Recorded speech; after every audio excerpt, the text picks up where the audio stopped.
Welcome to this video, created especially for you, and it's going to cover a lot of information about the healthcare management programs, both the AS degree in Health Services Management and the Bachelor of Science degree in Healthcare Management. This video also serves as a mandatory orientation to the program, and by the end of the program, we're going to help you with some admissions information. You're probably tuning in because you're interested in healthcare management. As you decide on a career, you've really come to the right place. The Bureau of Labor Statistics actually says that this is a terrific career choice. Bachelor's prepared individuals can have a salary range anywhere from $18 to $23 an hour. That's about $48,000 a year. Now, of course, this may change regionally, but most of our students like to stay here in Florida, and this is exactly a Florida range. The other good news, and it's kind of exciting to note, that Florida ranks 5th in the nation for this occupation. And so, again, chances are really good that this is an excellent career choice. If you look at the projected growth for this sector, there's a whopping 39% of jobs in the hospital sector, followed closely by 26% for healthcare practitioners. This would be in a single or a multi-doctor office. And then for nursing facilities, other home health agencies, about a 20% projected growth rate. That's pretty good. You may be saying, what is healthcare management anyway? I like to think of healthcare management as the business side of healthcare as opposed to the clinical side. Or another way to say it is we're more a generalist than a specialist. So for instance, we have to know a little bit about everything in a healthcare setting. We have to know all the functions like finance, human resources, planning, and no 2 days are ever alike. A sort of a final check for you to think about is if you're interested in helping people, you're good at problem solving, and you don't like the needles or the blood associated with the clinical side of healthcare, then you can find a home with healthcare management. Now let's look a little bit at the career forecasting. This is an excellent field. Again, there's multiple sectors where you are likely to find jobs. One is the provider segment. This is the most likely. You think of hospitals, healthcare agencies, doctors' offices, but did you know that there's also the insurance segment? You could work for insurance companies, HMOs. There's a supplier segment as well, and the supplier segment are things like durable goods. You've probably been driving around and seen trucks delivering oxygen or other home health goods. Someone has to manage all that. Another sector is government. For instance, we have local health departments at the county level, and we have other government agencies. A healthcare manager would definitely be placed within these agencies. And then finally, there's just this list of agencies. You can become as creative as you want. Things like the American Red Cross, the Visiting Nurses Association, other nonprofits and foundations. So there's a lot of opportunity for jobs. And now to answer the question, what will my classes be like? I'd like to introduce my colleague, Ms. Anderson. Thank you, Dr. Drabczyk. My name is Emlyn Anderson, and you're probably wondering what your classes will be like during the semester. We offer a variety of formats. One of them is a face-to-face class that meets once a week, and we also have a blended course that meets 3 to 4 times a semester, and we have the complete online courses. You do need a computer or a laptop to keep up with your coursework. Our bachelor classes offers classes in the evening that meets once a week from 6 to 8, also offers day classes. Some of our classes do not require as many textbooks as we do offer open educational resources that are free. IRSC encourages students to take a guided pathways approach to their education. One where the student follows a roadmap of what classes they will take in sequence for each semester they are enrolled in.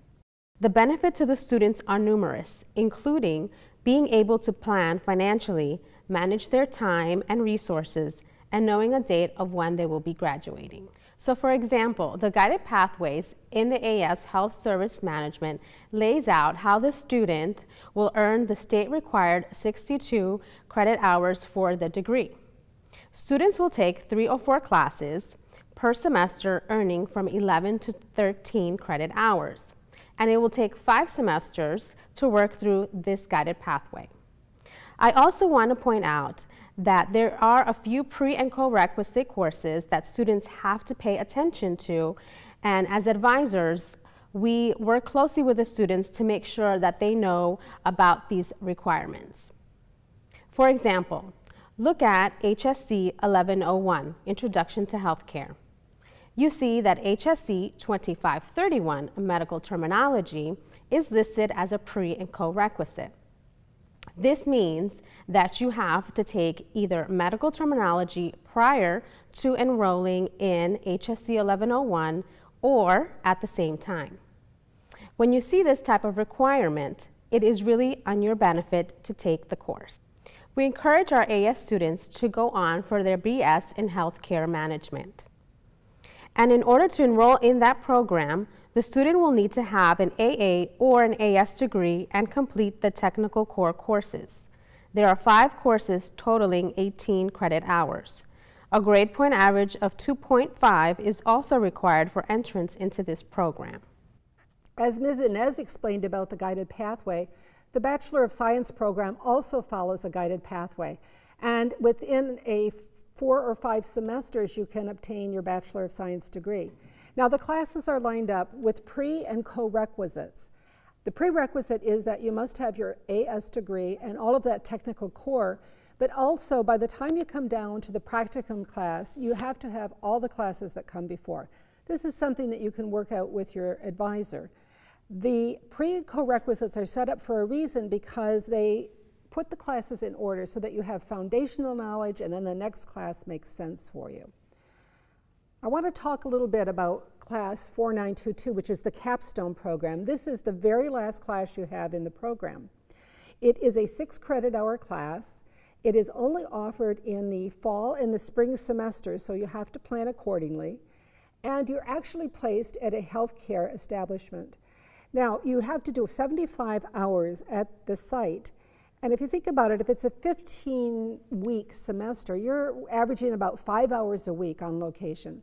But for instance, say 1 week the host site has a big project going and you put in 10 hours that week, you adjust your time the following week and maybe only do 3 or 4 hours that week. So it's very flexible and it is really at the needs of your placement agency. In addition to be on location, we have classes. We meet about 3 or 4 times in the semester, and you're making up additional hours doing research, lit review, or other projects to make sure that your program is complete. Again, you have to have met all your requirements and you have to have permission of the program director to enter capstone. I also want to tell you about the American College of Healthcare Executives core competencies. This is a national standard that was set for the skill set that any healthcare manager must have coast to coast. There are 5 key points: communication, leadership, professionalism, knowledge of the healthcare environment, and of course business skills. Now these 5 competencies are embedded in our program, but we've also added them to our co-curricular activities. Let me explain a little bit more. If you look at those 5 competencies, communication, leadership, and so forth, you see that they're cross-referenced to every single class in our curriculum. And this is pretty exciting because you're going to graduate from our program knowing what the gold standard is for your discipline. You're going to be able to hit the ground running and perform your duty at a stellar level. So, in addition to having all these points in our curriculum, we've also embedded them in our co-curricular activities. We carry over the curriculum focus on competency into our professional development and service learning co-curricular activities. Students must seek out experiences each semester from the 5 competencies and record their lessons learned. And now to talk about our dress code, here again is Ms. Anderson. Hello, we do have a healthcare management program uniform which consists of khaki pants and a green polo tee with our program name on it. Students have to wear closed-toed shoes with no sandals, and they also have to wear their name badge on the program lanyard. Students are expected to wear their uniform at all times during class and program-related activities. We are preparing the students to enter the workforce, as most healthcare organizations require a uniform and a name badge. The Healthcare Management Program has a student association called the Student Healthcare Network. You can join for free through the Campus Coalition Government.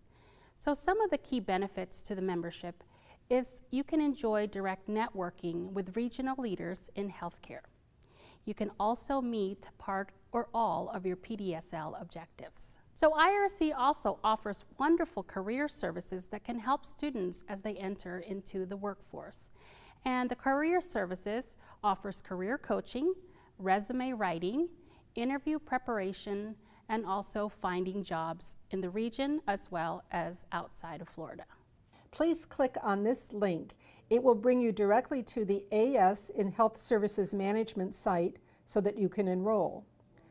And also, if you've thought about enrolling in the BS in Healthcare Management program, there is a site, a link to click on to enroll. Once you have enrolled in the program, you will get an acceptance letter from the Health Sciences Division, and it will outline some additional requirements for this program.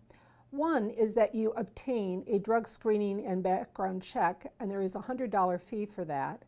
We also want you to secure your physical exam and have your immunizations up to date, obtain a CPR certification. And all of this will come with a program agreement form, which is a contractual arrangement between the program and the student that you will comply with all these requirements. And then finally, we welcome you to the program. We appreciate your interest in the program. And on behalf of all of us, thank you for tuning in.